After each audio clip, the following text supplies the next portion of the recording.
Okay, my name is Maharani Mutiara Rahma. My student number 83202300028 for Principles of Material Development.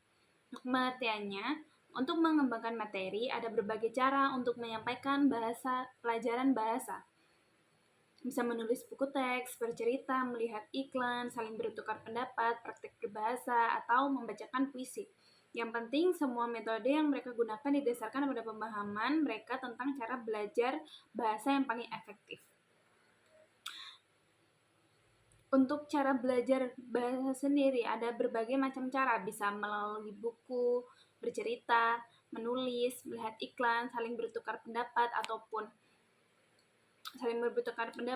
debat, dan juga membacakan puisi. Yang penting dari ini semua, kita harus menyesuaikan dengan metode dan cara belajar masing-masing siswa. Kemudian, menciptakan dampak atau impact. Belajar berbahasa harus ada dampaknya atau impact-nya, dan materi harus menarik dan inovatif, menyediakan variasi dan tantangan, memiliki konten yang relevan, dan memberikan tugas yang bisa dicapai. Materi yang baik harus memberikan dampak emosional dan visual, seperti penggunaan warna, desain, dan juga ide-ide yang menarik agar siswa tidak bosan. Dan juga penting agar siswa merasa nyaman dan juga tidak ditekan.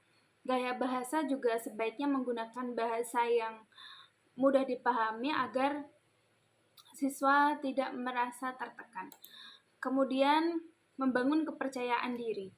Strateginya, materi harus menantang dan memotivasi siswa. Tantang siswa dengan tugas yang bisa dicapai dan dorong kreativitas dan pemikiran kritis. Jadi dalam belajar bahasa ini kita harus membangun kepercayaan diri dari siswa. Yaitu kita harus memotivasi siswa dan juga memberikan tugas ataupun tantangan yang bisa dicapai. Dan juga materi harus mendorong pemikiran kritis dan kreativitas agar siswa merasa tertantang secara positif dan juga termotivasi. Kemudian, relevansi dan keterlibatan. Materi sebaiknya relevan dan berguna dalam kehidupan siswa, mendorong eksplorasi dan tanggung jawab belajar, menghubungkan isi dengan pengalaman nyata. Jadi, kita harus membuat siswa merasa materinya itu relevan dan berguna di kehidupan nyata mereka, dan mendorong mereka untuk mengeksplorasi dan bertanggung jawab atas pembelajaran mereka. Misalnya melalui proyek ataupun refleksi pribadi, dan juga menghubungkan isi dengan pengalaman nyata, dan kita harus menghubungkan pelajaran itu dengan pengalaman-pengalaman di dunia nyata. Kemudian ada kesiapan belajar dan exposure bahasa asli. Pertimbangkan materi dan disesuaikan dengan tingkat kesiapan siswa.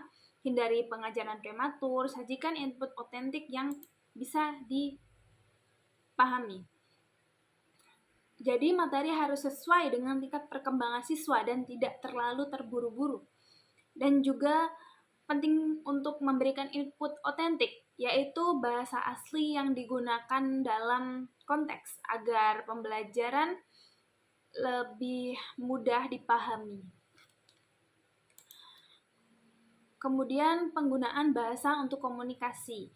Materi harus menyediakan kesempatan berkomunikasi yang nyata ataupun praktek langsung, melibatkan aktivis interaktif, seperti role play, diskusi, dan juga proyek, dan mendukung pengembangan strategi dan keterampilan berbahasa. Jadi kita harus menyediakan kesempatan untuk siswa itu berkomunikasi, seperti latihan dan kegiatan role play, diskusi, dan proyek akan menggunakan siswa aktif dalam menggunakan bahasa di dunia nyata, bukan hanya mempelajarinya secara pasif. Kemudian gaya belajar dan sikap afektif. Materi yang baik harus mengakomodasi gaya belajar seperti visual, auditorik, kinestetik, dan lain-lain, memperhatikan emosi, motivasi, dan sikap siswa, dan memberikan pilihan aktivitas dan fleksibilitas. Jadi setiap siswa itu mempunyai cara belajar yang berbeda, seperti visual, auditori, dan kinestetik. Jadi kita harus menyesuaikan dengan cara belajar mereka dan juga kondisi emosional mereka yang berbeda-beda.